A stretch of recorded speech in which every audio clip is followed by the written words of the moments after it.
어쩌면 우리 아이들은요, 역사상 처음으로 완전히 다른 어린 시절을 보내고 있는지도 모릅니다. 네, 바로 스마트폰과 소셜미디어 때문이죠. 이른바 거대한 재편성이라고 불리는 이 변화 속에서 아이들의 삶이 지금 어떻게 변하고 있는지 오늘 이 분석을 통해 그 데이터와 해답을 한번 따라가 보겠습니다. 스마트폰이 한 세대를 망쳤다, 이런 얘기 들어보셨죠? 한때는 그냥 막연한 걱정 정도로 생각했었는데 이제는 이 질문에 대한 답이 아주 구체적인 데이터로 나오고 있습니다. 과연 이게 그냥 기우일까요? 아니면 우리가 정말로 직시해야 할 현실이 된 걸까요? 네, 바로 이 거대한 재편성의 시대입니다. 아이들이 자라는 방식 자체가 근본적으로 달라졌다는 이 현실 앞에서 이제 전 세계가 그 해답을 찾기 위해 움직이기 시작한 거죠.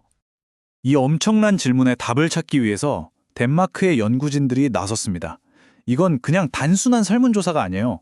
수십만 명의 데이터를, 그것도 몇 년에 걸쳐서 추적한 건데 우리가 전혀 몰랐던 진실을 보여주기 시작합니다. 자, 그럼 본격적으로 이 덴마크 연구를 한번 파헤쳐보죠. 이 연구는 단순히 소셜미디어 얼마나 써요 이걸 묻는 게 아닙니다.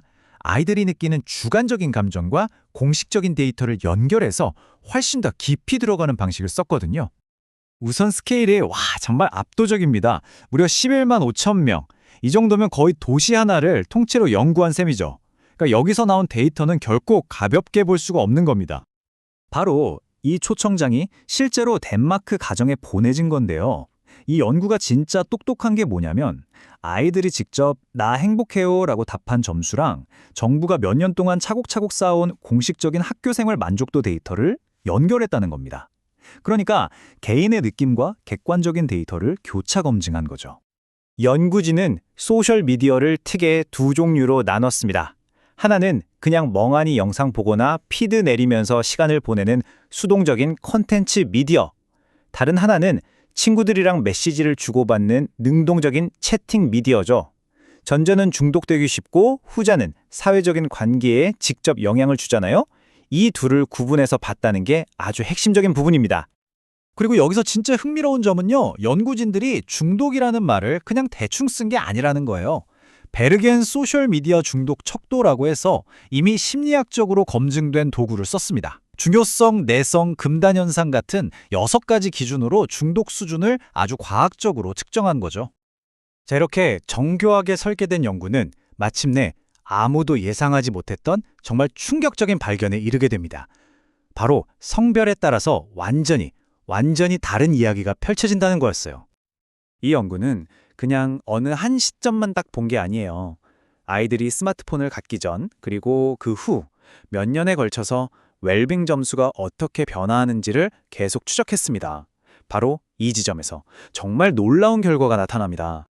첫 번째 숫자부터가 정말 충격적입니다.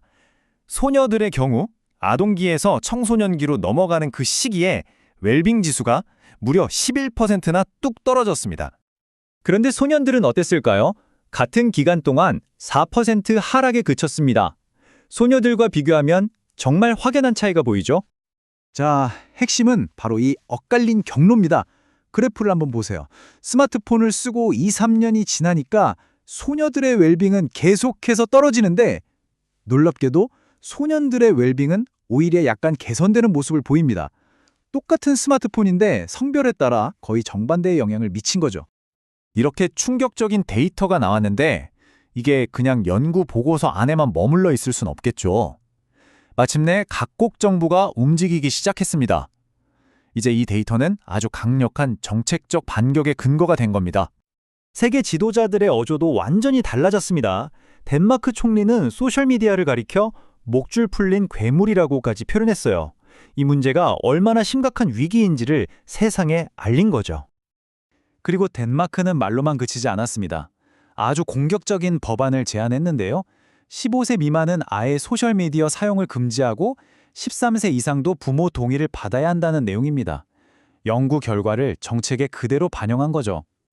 그런데요, 이건 덴마크만의 이야기가 아닙니다. 지금 유럽 전체가 비슷한 고민을 하면서 거대한 규제의 물결을 만들어내고 있습니다. 유럽연합의 접근은 훨씬 더 근본적이에요. 끝없이 내려가는 무한 스크롤 같은 중독성 디자인 자체를 금지하고 아이들을 타겟으로 한 알고리즘을 막고 심지어는 문제가 생기면 회사 고위 임원에게 직접 책임을 묻는 등 아예 시스템 전체를 바꾸려고 하고 있습니다. 이 타임라인을 보시면 이 움직임이 얼마나 빠르고 또 전 세계적인지 알 수 있습니다. 덴마크, 유럽연합, 그리고 이미 관련 법을 통과시킨 호주까지 규제의 시계가 정말 빠르게 돌아가고 있죠. 이 모든 정책들은 단순히 기능 몇 개를 바꾸는 수준을 넘어서요. 우리가 디지털 플랫폼을 바라보는 관점 자체를 근본적으로 바꾸고 있다는 걸 의미합니다. 바로 이겁니다. 이게 핵심적인 변화예요. 예전에는 네가 알아서 조절해야지라면 개인의 책임으로 돌렸다면 이제는 애초에 중독을 유발하게끔 설계된 이 설득 기술 자체를 규제해야 한다는 쪽으로 무게중심이 완전히 옮겨가고 있는 겁니다. 그렇다면 이런 금지 조치들이 과연 완벽한 해답이 될 수 있을까요?